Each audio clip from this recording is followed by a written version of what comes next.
Estamos iniciando mais uma sessão do nosso ciclo de estudos avançados em Ciências e Humanidades. Está completando agora o seu 8º ano. Então, estão disponíveis todas essas intervenções no YouTube, o canal Ileia URGS YouTube. Tem mais de 700 vídeos lá, com um sistema de buscas por tema, por nome do palestrante. Então, estão à disposição. Bom, hoje o nosso tema é inclusão digital e ensino híbrido, que é um tema da mais alta atualidade, que nesse momento de confinamento, né, a nossa sociabilidade foi muito digital, está sendo, acho que será ainda por algum tempo. Então, essas questões são fundamentais no mundo inteiro. Essa discussão que vamos fazer aqui é uma discussão mundial. Então, eu queria apresentar os nossos dois palestrantes. Nosso primeiro palestrante, o professor Ricardo Reis, a quem eu agradeço muito aqui estar. Ele é graduado em Engenharia Elétrica pela URGS, com doutorado em Eletrônica, Radiocomunicações e Microeletrônica, pelo Instituto Instituto Nacional de Polytechnique da França, e doutorado em Informática e Microeletrônica pelo Instituto Nacional de Polytechnique de Grenoble, na França. Ele é doutor honoris causa pela Universidade de Montpellier, é professor titular da URGS, já foi coordenador do programa de pós-graduação em Microeletrônica e Computação, foi presidente da Circuit and System Society, da Sociedade Brasileira de Computação, e é pesquisador do CNPq, e tem trabalhado na área de computação, microeletrônica, physical design, projetos de chips tolerantes a efeitos de radiação, e tem uma extensa obra científica de centenas de artigos nos periódicos mais importantes da sua área. Também contamos aqui com o professor Leandro Reiser, a quem eu agradeço muito a sua presença. O professor Leandro é professor e pesquisador da URGS, na Faculdade de Educação. Ele tem doutorado em Sociologia pela Universidade de Montreal e pós-doutorado pela University of Oxford, onde ele é Associate Researcher. Ele foi pesquisador visitante da Universidade de Montreal, foi professor do Instituto Federal do Rio Grande do Sul e atualmente é professor também do mestrado em Informática e Educação do Instituto Federal, coordenou o curso de especialização em Ensino e Sociologia, foi chefe do Departamento de Ensino e Currículo, é secretário do Comitê de Pesquisa Science and Technology da Associação Internacional de Sociologia e recebeu vários prêmios da CAPES, do governo canadense, participa de vários grupos de pesquisa e tem trabalhado sobre ensino de sociologia, sociologia da educação, educação superior e tecnológica, políticas públicas e ensino de ciências sociais e também sociologia no ensino médio. Então, é uma honra ter dois professores aqui conosco. Eu passaria de imediato a palavra ao professor Ricardo Reis. Boa tarde a todos. Primeiro, agradecendo aí aos que estão assistindo esse painel e aceitar. Foi um grande prazer aceitar esse convite do professor José Vicente de participar dessa apresentação e painel hoje. Então, o foco que foi me solicitado aqui foi de falar um pouquinho mais sobre a nossa visão sobre a questão de inclusão digital, né? Mas vou também dar alguns pitacos aí sobre a parte do ensino híbrido, né? Mas eu vou dividir aqui a minha apresentação em 3 partes, na realidade. Então, para situar um pouco, eu vou, no início, dar alguns poucos aspectos de tecnologia, né? Porque é um tema que daria uma palestra aí de muitas horas, né? Mas não é o objetivo hoje, mas só para situar um pouco algumas questões. Depois, a questão da inclusão digital e poucos comentários iniciais aí sobre ensino híbrido, que é um tema que o Leandro depois vai tratar um pouco mais aí. Bom, então hoje, como vocês todos sabem, a gente vive aí no chamado mundo da internet das coisas, né? Cada vez mais a gente tem um volume enorme de elementos, dispositivos conectados em rede, né? A estimativa é que nesse ano aí seja 50 bilhões a gente vê que é um número enorme, né?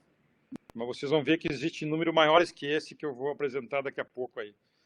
Então, 50 bilhões de dispositivos conectados na internet. Vocês devem saber também que hoje a população mundial está em cerca de 7,8 bilhões. Quer dizer, tem muito mais dispositivo conectado à internet do que tem pessoas habitando o planeta aí, né?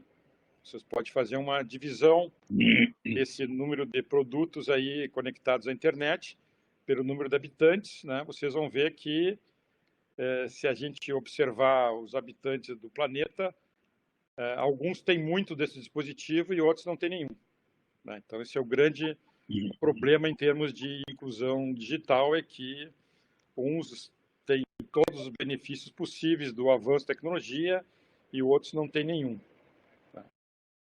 Se olhar aqui o número de transistores fabricados no mundo, eu duvido que alguém já tenha visto um número tão grandão como esse, né?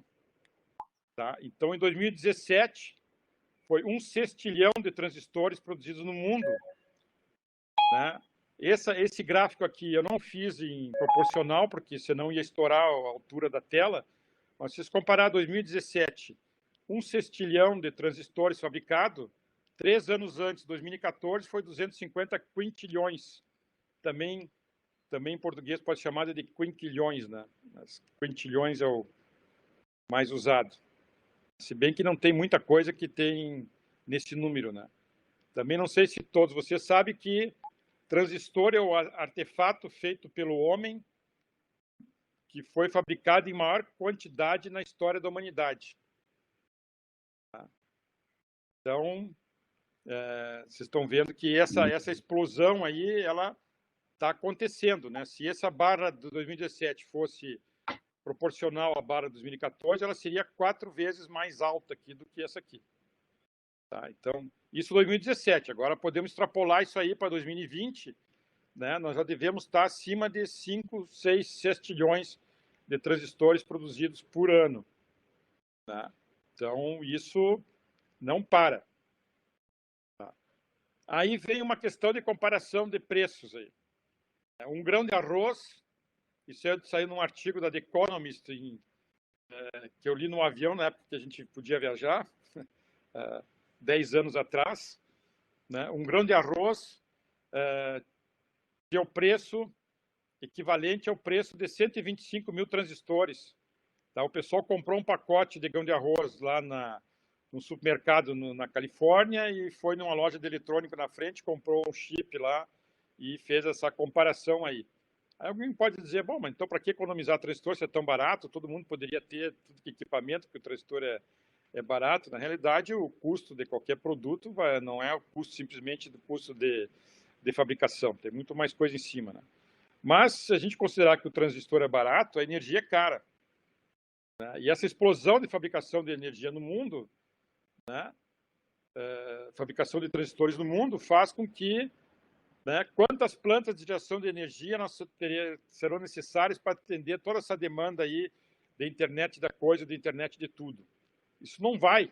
Por mais que hoje os projetistas de circuitos integrados e outras coisas estejam trabalhando para fazer circuitos com menos transistores, mais eficientes energeticamente e tudo mais, né, vai continuar crescendo. E aí, né, daqui a pouco vai ser o seguinte, né, alguns vão ter acesso à energia para usar seus produtos eletrônicos, né, e outros não vão ter nada. Né? Então, essa questão é uma questão preocupante, né? E aí a gente vive aquela evolução da sociedade, aonde quando há um distanciamento de poder econômico muito grande entre os que têm muito e os que não têm nada, isso aumenta aspectos de segurança pública, né? Aí entramos na área do professor José Vicente, né? Muitos dos problemas que a gente tem sociais hoje é decorrente desse distanciamento, né? E a gente pode ver que os países que têm uma qualidade de vida mais elevada são aqueles que têm um menor distanciamento econômico entre os que têm mais e os que têm menos. Né? Quando a gente vê a internet das coisas, isso aí afeta todas as áreas, praticamente, de hoje. Né? Aqui estou listando algumas áreas de serviço, Não vou entrar em detalhe aqui, nem fazer zoom nesse gráfico todo aqui. Você só pode ver que tem um volume enorme de ramificações, né? Então, se a gente entrar na área de construção automatizada, que é uma coisa que deve evoluir muito, energia, consumo, áreas residenciais, né? Saúde, indústria, transporte, comércio, segurança pública, tecnologia de informação e etc., né? A tecnologia, e aí a tecnologia, a gente está num processo onde cada vez mais a tecnologia está dentro de um chip, né? Começa a ter problemas grandes, inclusive, de que países vão usufruir desse processo todo, né? Aí tem questões críticas, como é a parte de medicina, por exemplo, o Brasil, que é um país enorme, né? Hoje, pessoas, às vezes, infelizmente, têm que botar marca-passo, por exemplo, aí, de vez em quando, tem que fazer cirurgia para tocar bateria, né? Então, hoje tem desenvolvimentos aí para ter circuitos que possam funcionar só com a energia do corpo, a pessoa fazendo uma caminhada já alimenta. Então, aí eu tenho que ter chips dedicados, de baixo consumo, confiabilidade, né? E aí? Aí entra numa questão do ponto de vista de nação, nós vamos ter que só comprar isso aí lá de fora ou vamos produzir aqui, né?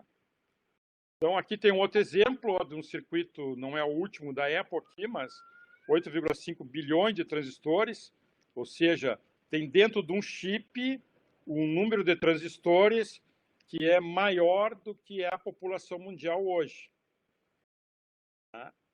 E as dimensões aqui desses, né, aqui está dito uma tecnologia de 7 nanômetros, né? Isso significa que eu posso, se eu fizer uma secção num fio de cabelo, eu poderia colocar lado a lado aí cerca de 10 mil transistores ou mais, tá? Para ver o tamanho que as coisas estão. Então, a gente está num processo, né, e aí entra sempre aquela questão, né, quem são os países que vão ser atores mundiais em todo esse setor, né? Então, se a gente continuar só comprando de fora, né, quantas toneladas de banana a gente vai ter que produzir para trocar por um gadget, aí, um telefone. Então, como vocês viram, o mundo produz cada vez mais transistores por ano, né? 2017 foi produzido cerca de 1 sextilhão, como foi mostrado no slide anterior. População mundial em 2017, para a gente fazer uma comparação em torno de 2017, 7,6 bilhões, agora em setembro já está 7,81 bilhões. Então, aí uma questão curiosa é quantos transistores são produzidos per capita, né, por ano, tá? Então, em 2017 foram produzidos mundialmente 131,57 bilhões de transistores per capita, né? Não precisamos entrar em detalhes, que parece óbvio que alguns, né, usufruíram de um número muito maior do que esses 131 bilhões e alguns não tiveram acesso, talvez, a nenhum. Então, esse avanço tecnológico que poderia propiciar uma sociedade mais avançada, igualitária, mais tranquila, não é bem isso que está acontecendo, né? Então, alguns outros dados aqui. Isso aqui tirei do Odometer. Se vocês tiverem curiosidade, vocês podem entrar lá. Eu botei aqui o endereço /BR, porque aparece em português. Se tirar o BR, aparece em inglês, né? Então, para uma população aí de 7,8 bilhões de habitantes no mundo, este ano, ou seja, de janeiro até agora, setembro, 181 milhões de computadores, 1,74 bilhões de celulares, quer dizer, muito acima do número de computadores, 4,6 bilhões de usuários de internet, para uma população mundial de 7,8. Então, tem praticamente aí mais de 1/3 da população mundial que não tem acesso. E 117 milhões de televisores vendidos só esse ano, né? Não estamos aqui vendo o cumulativo de outros anos aí, né? Então, também tem outro dado importante ali, é que 4,2 bilhões de pessoas vivem sem saneamento básico, ou seja, da população mundial aí de 7,8 bilhões atualmente, né? 4,2 bilhões, quer dizer, muito mais do que da metade, vive sem saneamento básico e 2,2 bilhões não têm acesso à água. Então, segundo fonte aí do ONU News, aí, aproximadamente 40% da população mundial não tem possibilidade de lavar as mãos com água e sabão, né? O que é fundamental hoje nessa época aí de Covid. Quer dizer, nós estamos vendo que as pessoas não têm acesso a questões básicas da vida, né? Então, como a gente vai ter inclusão digital de forma ampla, sem água, sabão, saneamento básico e sem alimentação? E muito mais ainda, como vamos ter inclusão digital sem habitação, sem educação, sem cultura, né? E a gente vê que tem muitos que não valorizam esses aspectos que são fundamentais, digamos, do direito humano, né? Eu pegaria um exemplo aí. Por exemplo, o Brasil descobre ali as reservas de petróleo. De quem é esse petróleo? Né? Esse petróleo deveria ser da população brasileira como um todo, né? Então, os benefícios dessas descobertas deveria ser compartilhado, né? Um mínimo. É claro que, né, quem se esforça mais vai poder ganhar mais, mas tem que ter um mínimo para a gente poder ter uma sociedade com certo nível de evolução. Né? Então, nós vemos hoje a tecnologia conectando o mundo inteiro, né? E para ter inclusão digital, o primeiro ponto é a gente deveria considerar que a internet deveria ser um direito de todos. Né? Então, quando a gente vê, inclusive, esse problema hoje aí de pandemia e de acesso à educação e tudo mais, uma das primeiras coisas que se esperaria, né, do ponto de vista dos que governam o nosso país, o nosso estado, etc., seria, né, de fazer um grande esforço para disponibilizar a internet para todos. Hoje é sabido que a gente pode ter internet pública, né, Wi-Fi aí, né, já tem algumas praças de Porto Alegre, inclusive, que tem, né, mas não é qualquer um que tem coragem de ir com o seu computador na praça, né, e deveria poder essa internet atingir as suas casas também. Tá? Então, outro ponto é que é o seguinte, não adianta ter só acesso à internet se não tem equipamento.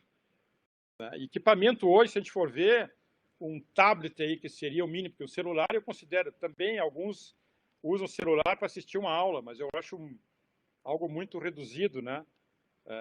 Mas um tablet, por exemplo, né? Então, o que se esperaria nessa situação toda aí que aconteceu desde março? Era providenciar que, pelo menos todos que tivessem necessidade, pudesse imediatamente ter um tablet que hoje, se tu comprar um tablet aí em grande quantidade, provavelmente vai custar menos do que esse auxílio emergencial de R$600, né, que está tendo hoje, né, e que seria algo fundamental, né, porque sem educação não tem um povo evoluído, nem um povo que possa fazer mais discernimento até na hora da escolha dos seus mandatários, né, dos seus governantes. Então, cada vez mais também a gente vê nesse processo aí de evolução tecnológica usando digital é botar tudo num chip só. Tá? Então, cada vez mais a inclusão digital depende de chips. Tá? E aí, o Brasil vai produzir, obter os chips aonde? Só importar não dá. Aí, quando é feito um esforço de, né, criar um ecossistema na área aqui no Brasil, como é o caso que começou aqui em Porto Alegre com o CEITEC, a gente vê um entendimento hoje de querer fechar a CEITEC. Isso mostra, sim, que quem está dirigindo a nossa economia hoje é primário em termos de visão macroeconômica de ecossistemas. Né? Tanto que eu não incluí aqui, até tinha vontade de ter incluído, um slide do Ministério da Economia, né, mostrando que uma lista de estatais brasileiras, e em primeiro lugar lá está a Embrapa. E o título do slide é Rombo das Estatais. Quer dizer, estão denominando de rombo o investimento que é feito numa Embrapa. E qualquer um de nós, mesmo não sendo da área, sabe muito bem que a evolução do agrobusiness, do agronegócio no Brasil, né, é essencialmente devido à pesquisa, desenvolvimento e tecnologia desenvolvido pela Embrapa e pelas universidades. Então, o que se arrecada de impostos do agrobusiness pela sua competitividade que tem hoje é de várias ordens de grandeza acima do que é o pequeno investimento feito na Embrapa. Então, em vez de classificar aqui como investimento estratégico para evoluir todo um setor da economia, que o retorno é muito maior do que o investimento, é considerado rombo. Idem para o CEITEC. A partir do momento que a CEITEC veio para Porto Alegre, né, tornou Porto Alegre um ponto de referência a nível nacional, e veio para Porto Alegre porque tinha uma pesquisa avançada na universidade, tá? Não sei se vocês têm alguma ideia, mas hoje a gente poderia, por baixo, dizer que 80% das publicações internacionais na área de projeto e automação do projeto de chips, publicadas internacionalmente por pesquisadores brasileiros, é de autores do Rio Grande do Sul. 80%, quer dizer, pode somar aí todos os outros estados do Brasil, né, não chega a 25% do que a gauchada aqui produz desenvolvimento científico e tecnológico, né? Então, isso tem que ser aproveitado, né, para a gente desenvolver esse ecossistema de microeletrônica. E a CEITEC aqui, né, se alguém lá no site no YouTube também do canal da IEE Sequence System Society Rio Grande do Sul, tem um vídeo lá mostrando o que a CEITEC faz, né?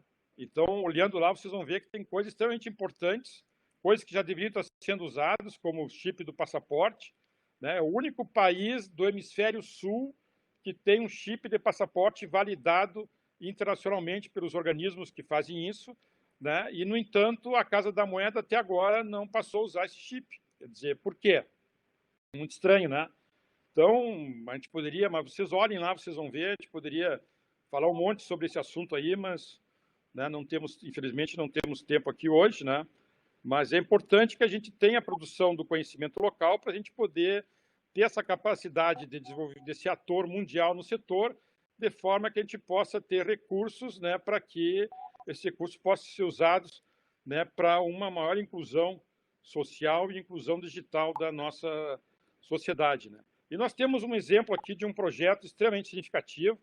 Vocês têm aqui nessa slide aqui o site, né, que é o nosso site da URGS/Reconecta, né, que foi um projeto aqui de iniciativa dos professores Renato Ribas e professor Marcelo Lubazewski, que era até a semana passada diretor do Zenit, né, o nosso parque científico e tecnológico da URGS, né, também com um apoio importante lá do Luiz Otávio Soares, né, nosso funcionário aí de longa data no Instituto, que tem essa responsabilidade por toda a nossa infraestrutura no dia a dia, né? Então, é um projeto que nos orgulha muito aí, e eu acho que vale a pena vocês entrarem nesse site. Tem lá um vídeo também que mostra um pouco mais, né, que é de recolher computadores antigos, ou que para muitos pode servir, né? Então, eles recondicionam os computadores, etc., e estão distribuindo, né, para os alunos de graduação que têm necessidade de ter equipamento para poder acompanhar as aulas aí que estão sendo feitas remotamente, né? Então, mais uma vez, meus parabéns para a turma aí que está envolvida, né, num projeto extremamente significativo aí. Agora, falando um pouquinho sobre questão de ensino, né, meus últimos comentários aí, né? Então, acho que tem duas questões de ensino, uma que é a questão formal e outra que é a educação complementar, que nesse mundo aí de internet das coisas é uma coisa cada vez mais importante também, né? Então, uma coisa aqui que aconteceu também, só um comentário aqui sobre a parte formal, sem querer me estender, quando começou aí a Covid-19, né, a gente decidiu imediatamente, na semana seguinte, né, passar para o ensino remoto, né, em tempo real, né? Eu prefiro, né, interagir com os alunos, mas aí é uma questão pessoal, né? Além do mais, eu acho que a universidade demorou muito tempo para definir algumas formalidades quanto a isso, né? Não foi ágil o suficiente. E também acho que a gente esqueceu um pouco de uma coisa que a gente muitas vezes se esquece, que é o que está na Constituição, né? A Constituição brasileira diz que o ensino, né, os professores têm autonomia didática, né? E entre a autonomia didática também se enquadra aí a maneira de ensinar para os alunos, né? Então, baseado nisso aí, né, e todos os meus alunos, eu tive sorte, digamos, de todos concordarem em ter as aulas. Então, uma disciplina da graduação eu já terminei, né? Aí surgiram novos alunos que quiseram se matricular agora, porque a universidade permitiu. A gente está abrindo uma turma bis, né, para não deixar eles sem essa oportunidade aí, né? E educação complementar, eu quero citar só um exemplo aqui, né, como a gente pode hoje aproveitar essa situação terrível aí, né, da pandemia, para fazer outras coisas. Eu estou colocando aqui umas cópias de uns flyers que a gente tem ao mesmo tempo que é uma disciplina de seminário da pós-graduação de microeletrônica, também sempre foi aberto a todo mundo, né, sempre foi anunciado amplamente, né? Então, era toda sexta-feira, 1h30 da tarde, lá no auditório Instituto de Informática, né? E aí, imediatamente, a gente passou para virtual, e aí, sendo virtual, a gente começou também a convidar pesquisadores de maior renome no mundo inteiro aí, né, como alguns que vocês estão vendo aí, né, nesses flyers, né? Pessoas que, por exemplo, aqui o San Giovanni Vicentelli, que está aqui embaixo na esquerda, ele quando faz um keynote, ele é professor em Berkeley, quando ele faz um keynote numa conferência top internacional, o auditório sobrelota sempre, né? Porque além de ser um grande pesquisador, também é uma pessoa que...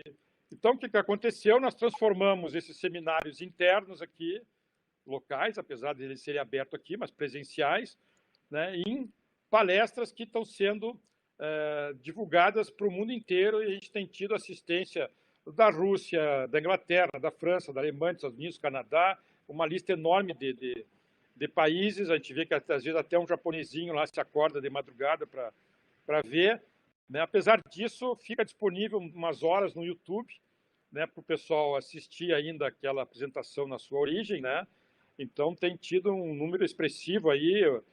Então, horas depois, quando se tirou a de San Giovanni do ar, já tinham 600 visualizações de imediato.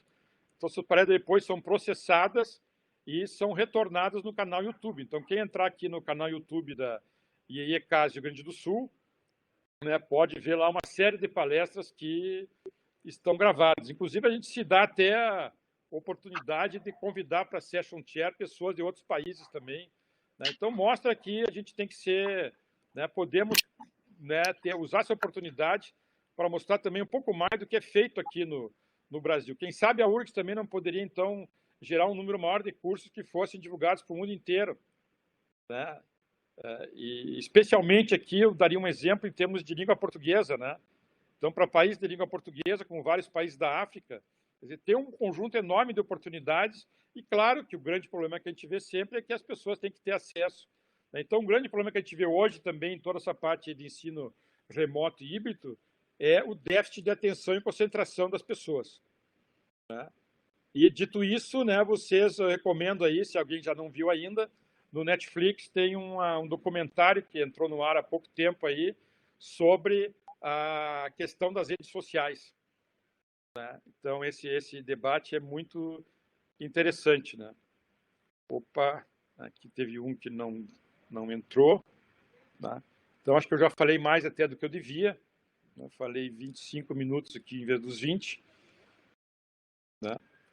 Então, era isso aí o que eu tinha para colocar inicialmente, né? Então, volto a palavra aí para o professor José Vicente. Professor Reis, muito obrigado, foi muito importante. Queria lembrar que uma vez nós compartilhamos uma disciplina chamada Sociedade da Informação, né? E eu me lembro que isso foi o quê? 10 anos atrás. Foram alguns semestres aí, eu até comentei isso aí antes com o Leandro. E era muito interessante que era um pessoal de ciências sociais e um pessoal de informática, né? Então, eu me lembro que alguém da ciências sociais dizia, eu tenho medo do computador e tal. Aí o guri da informática dizia, bom, mas eu fabrico computador. E aí... Não, mas o que eu estava comentando até com o Leandro e com a Aline aí antes, é que uma surpresa nossa na época foi que os alunos de ciências sociais queriam saber mais sobre ferramentas, softwares para usar na área, né? E os alunos da computação queriam mais saber das implicações sociais da computação, um pouquinho contrário do que a gente esperaria inicialmente, né? Precisamos retomar essa disciplina em algum momento. Bom, eu passei então agora, muito obrigado, professor Ricardo, ao professor Leandro Reiser, por gentileza. Perfeito, colegas. Me escutam bem, Zé? Sim? Sim. Então, perfeito. Queria agradecer muito ao professor José Vicente pelo convite, ao ILEA, cumprimentar o professor Ricardo Reis pela sua exposição, dizer para vocês que eu estou no plano B, né, eu vim para o meu tablet, porque a conexão no computador não estava funcionando, né? Então, estou no plano B aqui, mas eu acho que vai dar certo. E foi muito interessante ouvir o professor Ricardo, ele, então, tentando justamente estabelecer essa relação entre a inclusão digital, o ensino híbrido, né? E também destacar as implicações desse processo em termos também de inserção internacional do Brasil, né? E a minha fala também vai nessa direção, com ênfase no ensino híbrido, mas eu queria começar trazendo, né, para vocês alguns dados assim muito importantes e que a gente que já, né, pesquisa nessa área, enfim, já sabia, mas que agora a pandemia ela tornou mais evidente, né? E eu estou aqui me referindo a uma grande desigualdade, não é, ao acesso e à permanência à educação. E, no caso, agora que a pandemia escancara, essa questão do acesso à internet, né? E eu busquei alguns dados aí mais atuais para essa fala aqui com vocês, e chama muita atenção que hoje, né, dados de maio, bem recentes, 4,8 milhões de crianças, né, entre 9 e 17 anos de idade, não têm acesso à internet em casa, né? Então, isso, assim, me chama muita atenção. Isso corresponde a 11% dessa faixa etária. Um outro dado do IBGE, que 30% dos domicílios no Brasil não têm acesso à internet, né? E se nós, entre essa população de jovens e crianças de 9 a 17 anos, na população rural, esse percentual de não acesso em casa chega a 25%, né? E no norte e nordeste a 21%. E se nós pegarmos esse percentual, é extremamente alto, né? E me chama muita atenção que nos anos 2000, né, houve um boom do conceito de sociedade da informação, né, autores como Manuel Castells e outros, né? E o que a gente imaginava é que hoje, então, né, estaríamos falando sobre isso, sobre como, né, como o Brasil poderia se inserir nessa sociedade da informação, como, né, as escolas estariam, então, já teriam sido modernizadas, não é, para permitir que os nossos estudantes tivessem uma inserção na sociedade. E curiosamente, o que a gente vê é o contrário, né? Eu diria para vocês que em 2000 nós tínhamos mais discussão sobre sociedade da informação. Inclusive, eu me lembro que haviam vários fóruns, não só em universidades, mas também no legislativo, não é, e outros órgãos. E havia também programas em escolas, né? Me lembro muito bem, programas em muitos municípios, mas aqui em Porto Alegre, particularmente, vocês devem se lembrar de um programa, né, de um laptop por criança. Não é a ideia também de que todas as escolas públicas estivessem não é, ligadas à internet. E hoje, em 2020, não é, nós fomos pegos, eu diria que em alguns casos, inclusive, retrocedemos, não é? Porque, e agora, nessa iniciativa do ensino remoto, né, eu trabalho com estágios de docência, então nós estamos em tratativas com as redes, tanto com a municipal quanto estadual, desde o início da pandemia, e muitas redes simplesmente perderam qualquer tipo de contato com os seus estudantes, né? Então tem um percentual significativo, em torno de 15%, que as redes não conseguem de forma nenhuma, não é, atingir, né? Então isso obviamente colocou obstáculos, assim, mais alguns obstáculos quanto à possibilidade de criar e utilizar o ensino híbrido, né, de utilizar plataformas, praticamente impossibilita o uso de atividades síncronas, né?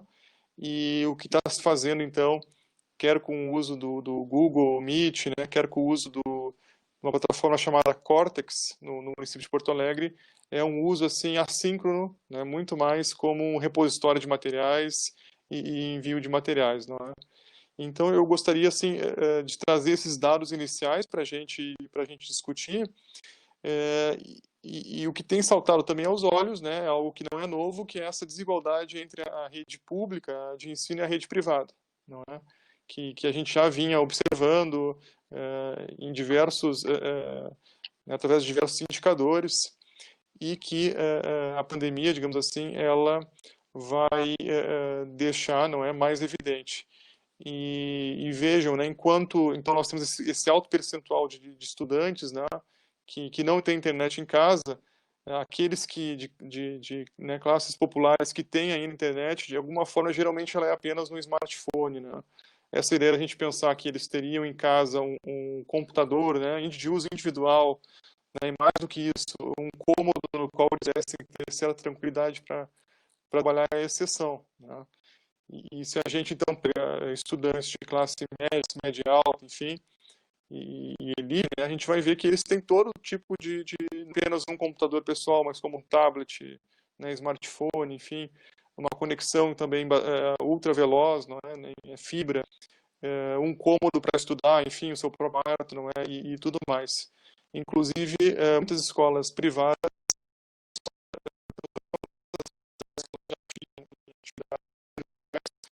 criaram possibilidades, não é, criaram mais atividades, inclusive, que os estudantes podem então agora realizar.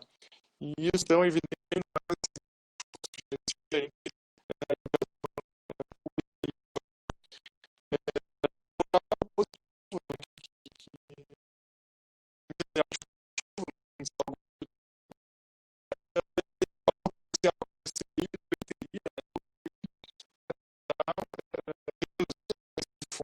que já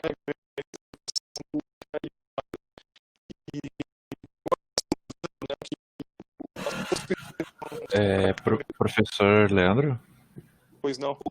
o teu áudio tá cortando bastante, a conexão tá bem travada, a gente não tá conseguindo entender. Eu vou ter que pedir para minha mulher aqui desligar o computador dela, pessoal, né? Vejam que Agora, situação a gente tá, né? agora parece que resolveu. Agora tá dando... melhorou. Sim. É isso. Tive que desconectar um membro da minha família, gente, da internet para usar. E isso que é para ser boa, gente, aqui a internet, né? Mas enfim, desculpem. Então eu dizia justamente que a pandemia, né, se ela, enfim, é algo muito trágico, mas talvez algo positivo que ela vai nos deixar é esse potencial, né, que ficou evidente do ensino híbrido, né, na possibilidade de compartilhar conhecimento, de compartilhar aprendizagem, porque algo que chama atenção, né, uma pesquisa do IBGE muito interessante de 2018, e aí a gente vê que o acesso à internet ele aumentou, né, sobretudo através do celular, do smartphone, mas sobretudo para a troca de mensagens. Não era um uso para aprendizagem, para cursos, não é, e tudo mais. Então, algo interessante que né, que a pandemia ela pode nos deixar de lição seria como que nós poderíamos tentar, não é, reduzir esse grande fosso que existe entre o ensino público e privado, implementando o ensino híbrido, né, híbrido em toda a rede pública de ensino. Né? Isso é um desafio. Primeiro, temos a questão do financiamento, de como fazer isso, não é? Precisaríamos, é claro, também que resgatar esse projeto que havia de todas as escolas não é, tivessem conectadas. E nós que visitamos escolas, às vezes é engraçado, porque a gente chega na escola, a escola tem o cabo, né? Mas há um problema no roteador, ou os computadores, enfim, ou o contrário, às vezes tem computadores, né? Laboratórios, mas não há internet. Então seria necessário esse grande esforço, né? Eu, há alguns dias atrás, dei uma entrevista para uma agência de notícias comentando sobre essa questão da volta às aulas, não é? E o que chamou a atenção foi que nós tivemos agora praticamente, né, quase 7 meses depois da pandemia no Brasil, e nós não utilizamos, por exemplo, a televisão, né? Poderíamos ter utilizado a televisão para o ensino, como se fez há muito tempo no século passado, ou o rádio, né, há muito tempo, né, até mesmo durante guerras, ou mesmo países como a Austrália, né, utilizava o ensino remoto, né, para ensinar estudantes que viviam em zonas remotas, zonas muito afastadas. E vejam bem, né, e nós não utilizamos isso. E o professor Ricardo ele trouxe algumas informações interessantes. Eu fiquei me lembrando da TV digital, né? Um pouco a TV digital ela tem muitas potencialidades, né? Praticamente o número de canais seriam infinitos, né?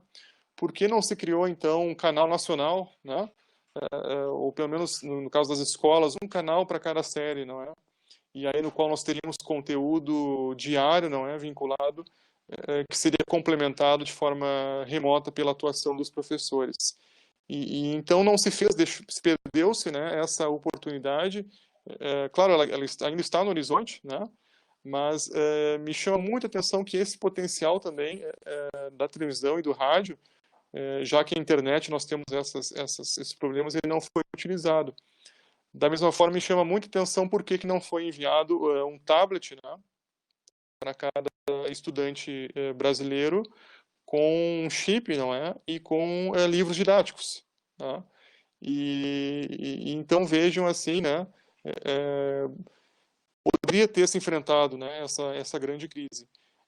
Agora o que nós vemos, então, primeiro esse fosso, né? Que se amplia ainda mais ainda, essa desigualdade entre a rede pública e privada. Nós temos estudantes que ficaram sem nenhum contato, né? Então, lembrando que nessa faixa etária, não é, essa desconexão com a escola, essa ruptura do ensino, do processo de ensino-aprendizagem, ela dificilmente pode ser recuperada, né? A gente sabe disso. No passado, nós tivemos interrupções por outros motivos, não é? E a gente sabe que é muito difícil recuperar, né? Imaginem, assim, crianças que estavam fazendo o processo de alfabetização, ou até mesmo jovens que estavam no terceiro ano do ensino médio, né? Então, é uma ruptura que ocorre e a gente vê, haveria essa potencialidade, essa grande potencialidade do ensino não é remoto e híbrido, e infelizmente por uma série de motivos, né, que nós vimos de forma trágica, não foram utilizados. E pela rede pública, né, isso é importante a gente frisar aqui. Enquanto isso, né, a rede privada, né, escolas privadas, enfim, com programas muito sofisticados, enfim, aulas interativas, não é, também jogos, né, animações, todo tipo de possibilidades para os estudantes, então, aprenderem, né, e assim também, infelizmente, essa desigualdade ela se amplia mais ainda.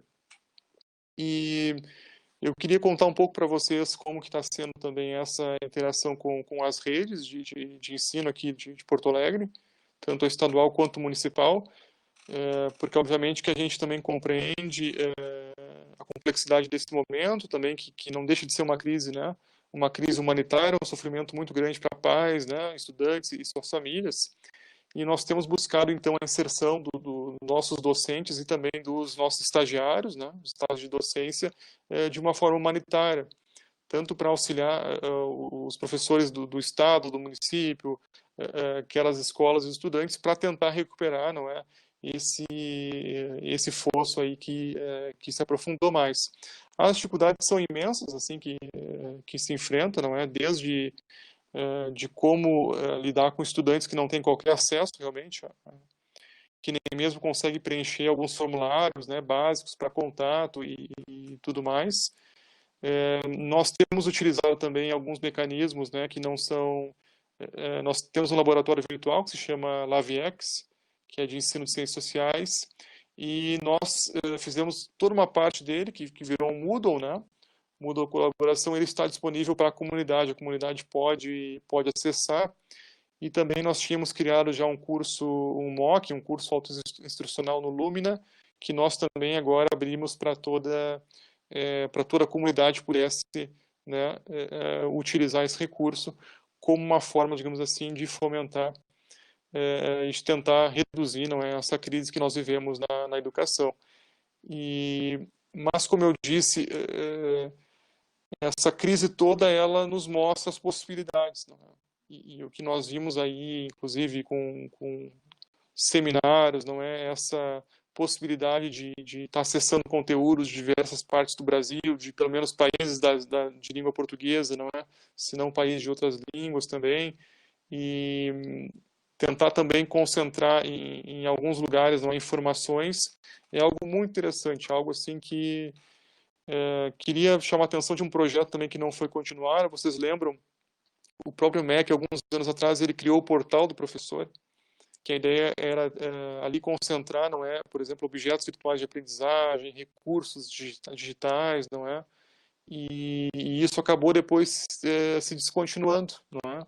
E isso que é o mais trágico de tudo, né? Essa pandemia, ela nos pega num momento no qual nós tivemos, assim, eu diria, inúmeros retrocessos, não é, nessas ferramentas. Eu me lembro alguns estados, o estado do Paraná, por exemplo, que criou também o portal do professor, né, ali há 10 anos atrás. Depois eu não acompanhei mais se foi dado continuidade para isso, não é?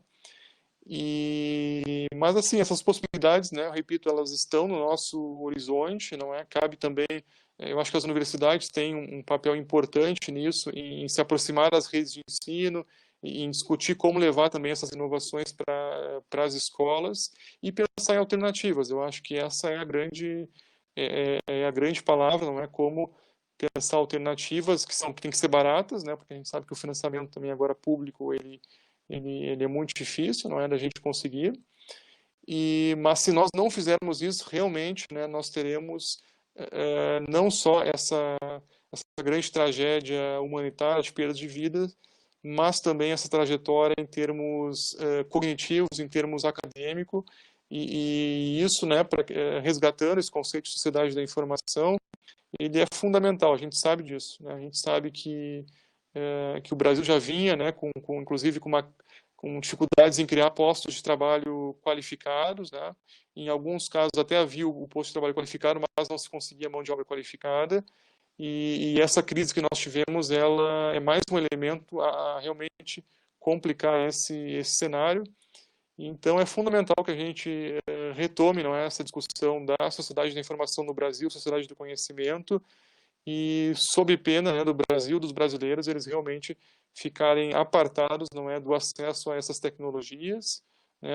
E aí eu concordo plenamente com o professor Ricardo, né, que muitas janelas de oportunidade elas estão se fechando e nós não estamos preparando, né, nossa população, nossas crianças, nossos jovens para viver nesse mundo cada vez mais informacional. Eu agradeço, professor José Vicente, e fico à disposição para a gente seguir aqui dialogando. Obrigado. Muito agradecido, professor Leandro. Então, agora eu pergunto ao Gustavo Aline se há perguntas. Por